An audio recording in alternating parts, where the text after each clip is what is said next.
Ela. Menina, mano, bem no Congolês. Boa tarde a todos. Hanalo monga bem formação de moço dia bien. Peço a todos meus irmãos angolanos. Avec Digital Momo. Bomoko ya mboka. Formação. Donc ne bougez pas quoi. www. Bomoko ya mboka. Bomoko ideal nadia tunga hat. Para que possam acompanhar esta informação de Bomoko ya mboka. Ela. Oh Amérique. Ela. Oh Afrique. Ela. Oh Asie. Ela. Oh Océanie. Avec Digital Momo. She be my number one, yeah. I've been missing you, my baby.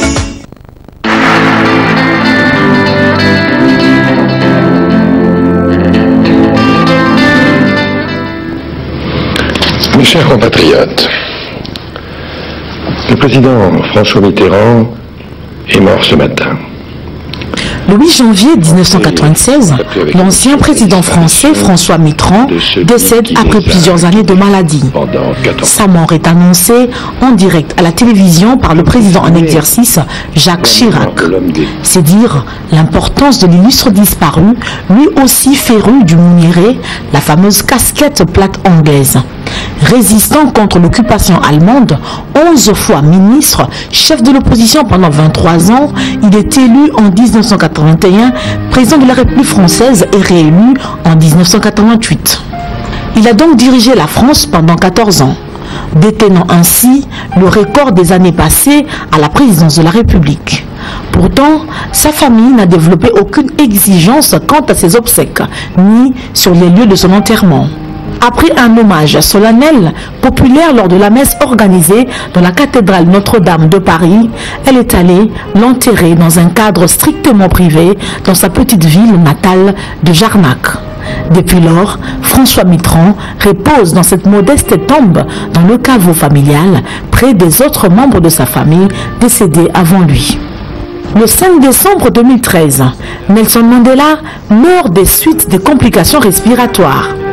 Libérateur de l'Afrique du Sud, père de la nation arc-en-ciel, l'homme est sans nul doute le plus grand héros africain de l'histoire moderne et la personnalité africaine la plus vénérée dans le monde entier.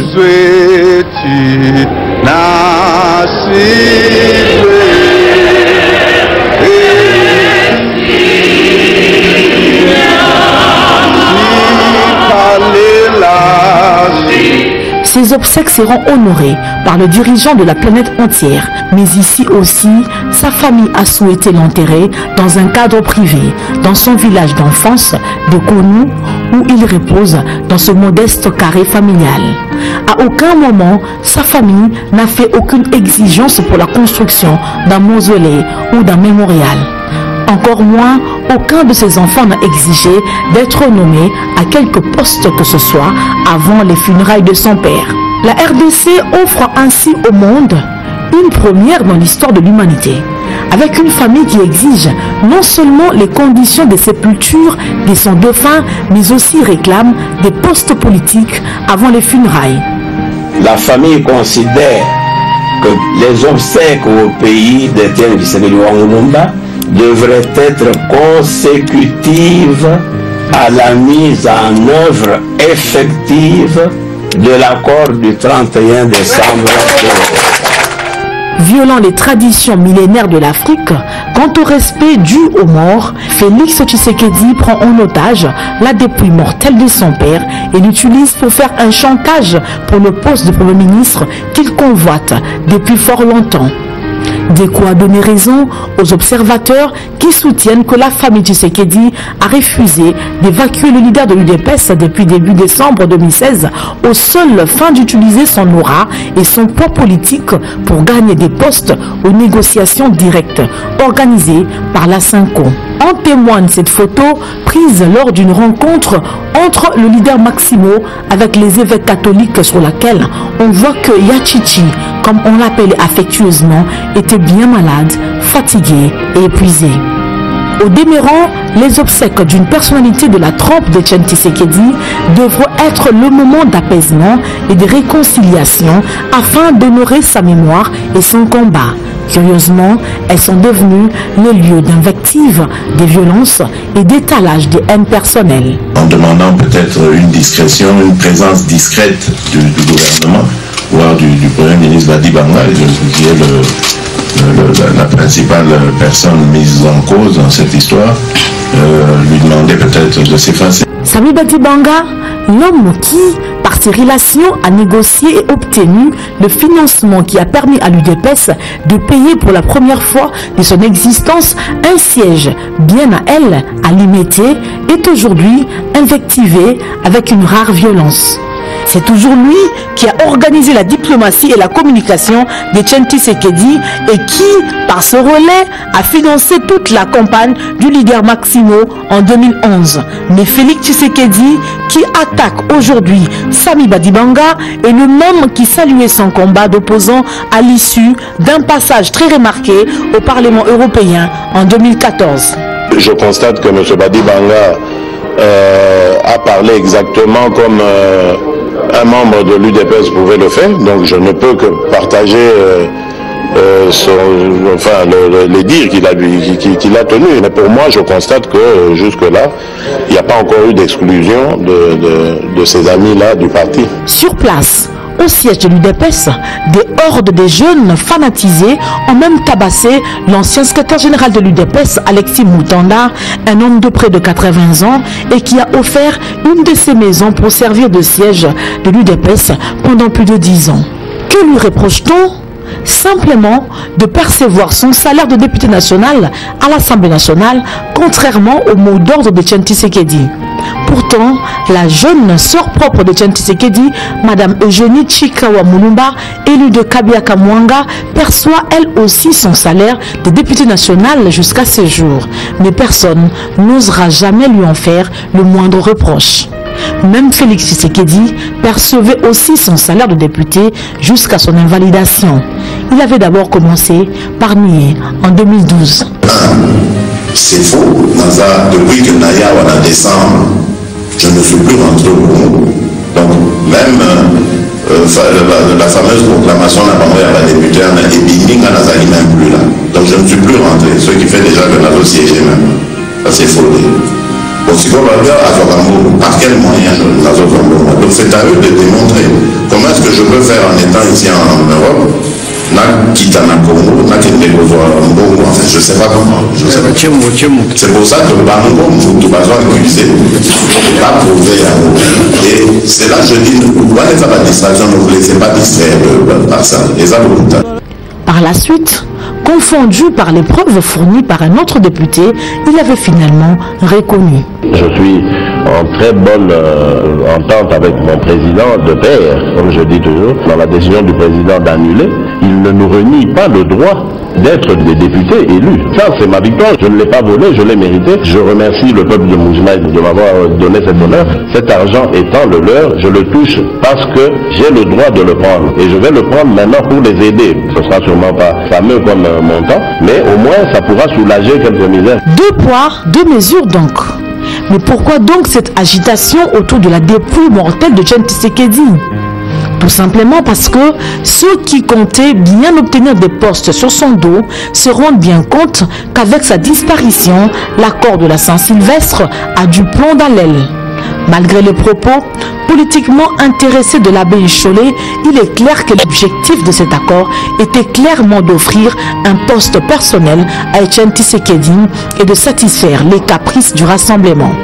La deuxième question que nous avons posée au secrétaire général de la SENCO, est-ce que vous pouvez nous expliquer comment est-ce qu'on peut avoir le beurre et l'argent du beurre?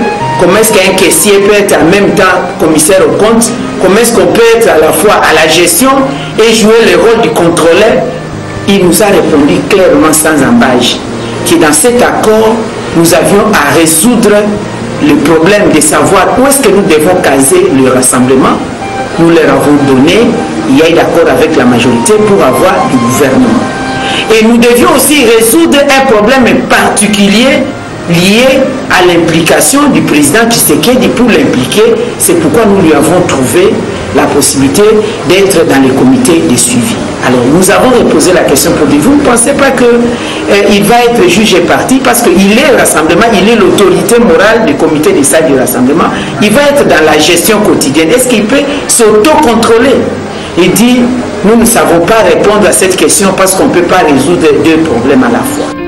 Depuis Montesquieu au XVIIe siècle, le monde entier sait que l'esprit de texte est plus important que leurs lettres. Le poste de président du Comité national des suivis avait donc été confectionné, taillé sur mesure pour une seule personne, M. Etienne Tshisekedi. Avec sa disparition, tout est donc remis en cause. Autre chose, si jamais par impossible, le Grand Kasaï et Kinshasa perdaient la primature à cause d'une ambition égoïste, le commun des mortels ne comprendrait pas en effet qu'un Kasaïen succède à un autre car le pays compte 26 provinces. Aujourd'hui, ceux qui se sont sacrifiés et ont sacrifié leurs moyens pour l'UDPS sont livrés à la vindicte populaire. La vérité est que Félix Tshisekedi se bat depuis plusieurs années pour prendre le contrôle de l'UDPS et l'utiliser pour parvenir à ses fins politiques. Devenir Premier ministre dans son édition numéro 78 du lundi 28 septembre 2015, le journal CNews publie les documents de son association dénommée Les Amis de Félix à l'issue d'une réunion tenue à Padoua en Belgique le 14 février 2015. Dans l'analyse stratégique globale de l'association, on lit « Nous avons évalué la situation actuelle de Félix par rapport à l'objectif de président de la République démocratique du Congo avec la prise en compte des objectifs intermédiaires éventuels, notamment Premier ministre ou Vice-Premier ministre. » Dans l'analyse du parti qui suit, il est question de prendre le contrôle de l'UDPS, mais pour cela, il importe d'éliminer tous les concurrents qui risquent de faire ombrage à Félix Tshisekedi, car il préconisait la neutralisation et ou assimilation des pôles concurrentiels réels ou potentiels, dont Mubake, Mutanda, Mavungu et Badibanga. Il est urgent de comprendre leurs motivations et objectifs. Pour le pôle Mubake, l'urgence est de contrer ses effets nocifs sur la redynamisation du parti. Cette confiscation du parti par la famille biologique d'Etienne Tshisekedi a été dénoncée par le cadre du parti et dans l'appel de la base du parti de décembre 2014 signé par des centaines de cadres de l'UDPS de l'intérieur et de l'extérieur. Le président Etienne Tshisekedi est malade depuis mars de l'année passée. Et en son absence, nous avons constaté simplement que le leadership du parti, dans le chef du secrétaire général essentiellement, parce que c'est lui le numéro 2 du parti après le président, s'est effondré. Il n'assure vraiment pas un leadership à ce parti, qui est le plus grand parti du Congo, de la manière appropriée. Mais cette dénonciation n'aura aucun impact car tous les cadres considérés comme proches de Valentin Mubake seront revoqués et chassés de l'UDPS l'un après l'autre. L'ancien secrétaire général Jacques Manchabani, le directeur de cabinet d'Etienne Tshisekedi Albert Moleka, le professeur Claude Kiringa Iloudjou, représentant de l'UDPS au Canada, député élu de Koutou qui n'a jamais touché un seul franc de l'Assemblée nationale, le docteur Willy Vangou, représentant de l'UDPS en Afrique du Sud, la liste est longue. Valentin Mubake lui-même, parti à Bruxelles pour voir son président convalescent, en sera empêché par la famille biologique de ce dernier. Cette ambition de Félix Tshisekedi a été dénoncée depuis fort longtemps par d'autres opposants connus pour leur combat radical. Si l'UDPS se réclame un dialogue sur base de l'accord qui reconnaît Kabila président, c'est-à-dire qu'il n'y a plus de potentiel électoral, donc il n'y a plus d'impérium à chercher. Alors la compensation est comment? Par des postes ou par l'argent? Je le devoir de vérité. Et à Félix Tshisekedi, qu'est-ce que vous lui reprochez?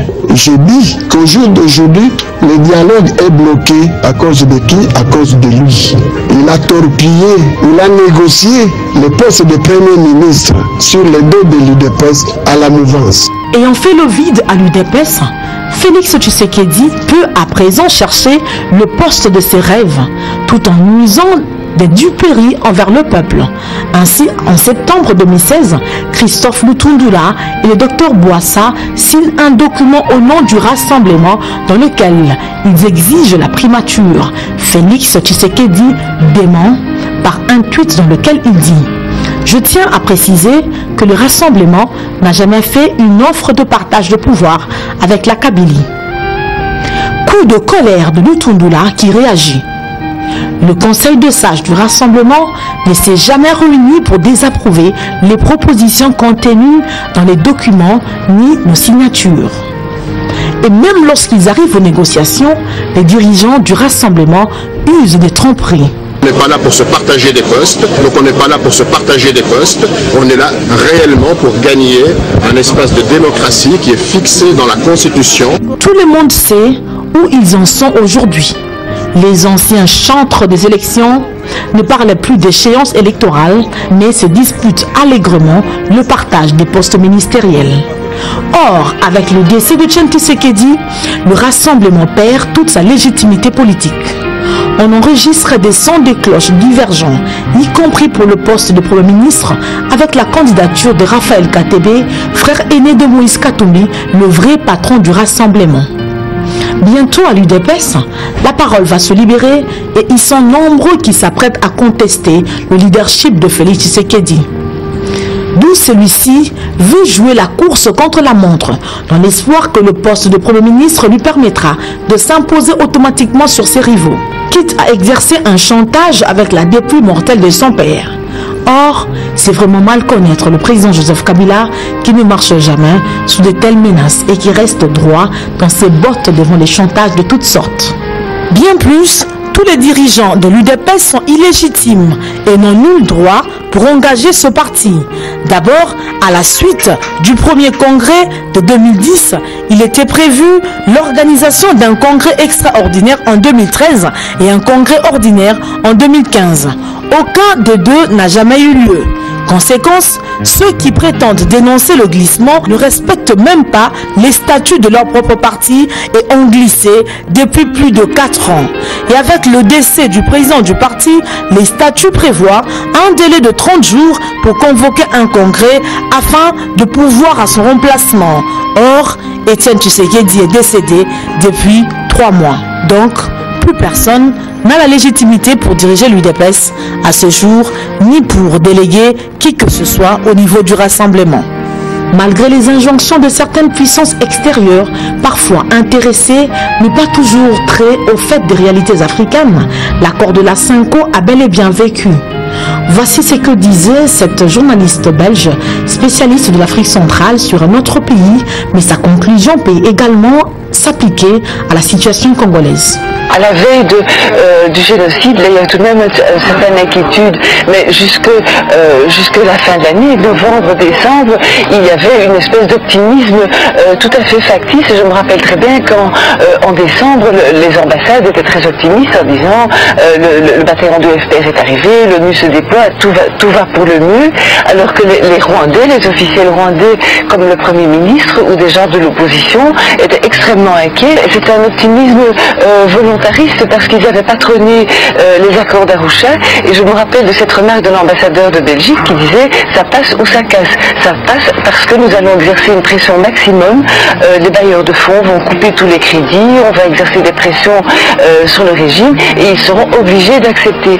Et ils ne faisaient peut-être pas assez attention aux obstacles psychologiques au sein de la population, au refus de ces accords qui avaient été acceptés sous la contrainte. Et donc je crois que ce serait aussi une leçon qu'on devrait tirer, c'est que des accords qui ne sont pas acceptés sincèrement par les protagonistes sont voués à l'échec.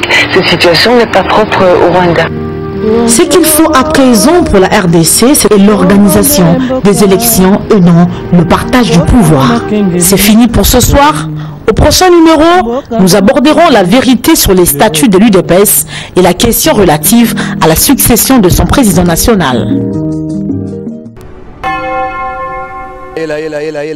Mini yena mwana bem congolais. Boa tarde a todos. Hanalwe monga be formação de moço dia bien. Peço a todos os meus irmãos angolanos. Avec Digital Momo. Bomoko ya mboka. Formação. Donc ne bougez pas quoi. www. Bomoko ya mboka. Moko idade nadia tunga hat. Para que possam acompanhar esta informação de Bomoko ya mboka. Oh Amérique. Oh Afrique. Oh Asie. Oh Océanie. Avec Digital Momo.